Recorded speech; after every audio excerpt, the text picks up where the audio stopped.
కలెక్టర్ని almost begging చేయాల్సిన అవసరం వచ్చింది. ప్లీజ్ తీసుకోండి అనేసి. సో ఆ టైప్ ఆఫ్ సిచ్యువేషన్ ఇక్కడ రావడానికి లేదు. సో ఇప్పుడు ఇంకా మనకి అన్ని సెంటర్స్లో ఇర్రెస్పెక్టివ్ ఆఫ్ అక్కడ ప్యాడీ వచ్చినా రాకపోయినా అన్ని సెంటర్స్ 100% మనకి ఈ వీక్లో ఓపెన్ అయిపోవాలి. సో ఏ ఒక్క సెంటర్ కూడా పెండింగ్ ఉండొద్దు, అన్ని సెంటర్స్ ఓపెన్ అయిపోవాలి. అన్ని సెంటర్స్ ఓపెన్ అయిపోవాలంటే అర్థం ఏంటి అంటే నామకే వాస్తే ఓపెన్ చేసి ఓపెన్ అయిపోయింది అనడం కాదు. ట్రాన్స్పోర్టేషన్ కూడా స్టార్ట్ కావాలి. వాళ్ళు వెయింగ్ చేసి అంతా చేసి ట్రాన్స్పోర్టేషన్ చేసే విధంగా ఉండాలి. ప్లస్ ఇప్పుడు ఇది ఇనీషియల్ స్టేజెస్ చాలా ప్లేస్లో ఆల్మోస్ట్ అంతా మనకు ఫిల్ అయిపోయింది. సో ఇప్పుడు ఇనీషియల్ స్టేజెస్లో మనకు కొద్దిగా స్లో ఉంటుంది కాబట్టి సో కంపల్సరీగా ప్యాడీ క్లీనింగ్ చేయాలి.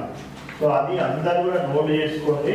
సో ప్యాడీ క్లీనర్స్ కూడా నేను క్లియర్ కట్గా చెప్పినాను, కంపల్సరీగా ప్యాడీ క్లీనర్ ఉండాలి అక్కడ అనేసి. సో నేను వెళ్ళిన ప్లేస్లో అంతా కూడా ప్యాడీ క్లీనింగ్ టెస్ట్ చేసి కూడా చూస్తాను, అంతా కూడా బాగానే పనిచేస్తూ ఉన్నాయి కూడా క్లారిటీ ఉన్నాను. సో ఎంఆర్ఓసీ ఒకటి సీరియస్గా మాట్లాడేయండి. ఈచ్ పీపీపీ సెంటర్కి నేను చెప్పిన ఇవన్నీ కూడా ఎక్విప్మెంట్స్ వాళ్ళ దగ్గర అవైలబుల్ ఉండాలా.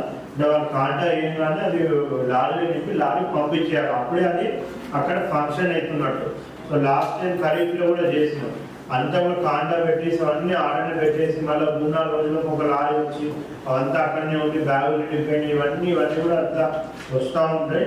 ఆ ట్రాన్స్పోర్టర్స్ని టైప్ చేయండి. సో